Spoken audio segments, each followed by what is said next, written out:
সম্মানিত উপস্থিতি, আমি আপনাদের সামনে আমরা আমাদের দিনে ২৪ ঘন্টা সময়, সেই ২৪ ঘন্টা সময় কীভাবে রমজানে কাটাবো, সেই ২৪ ঘন্টা সময়কে যদি আমরা একটা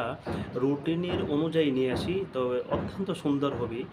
যেমন আল্লাহ পাক রব্বুল আলামিনের রমজানের ফজিলত কেমন হবে এবং রমজানের প্রথম রাতটি দিনটা কেমন হবে, প্রথম রাতটা কেমন হবে। যেমন সুনানে আবু দাউদের মধ্যে রাসূল করিম সাল্লাল্লাহু আলাইহি ওয়াসাল্লাম থেকে বর্ণিত সুনানে আবু দাউদের প্রথম খণ্ড ১৪৭ নম্বর পৃষ্ঠায় হযরত আবু হুরায়রা রাদিয়াল্লাহু তাআলা আনহু থেকে বর্ণিত রমজানের প্রথম রাত কেমন হবে।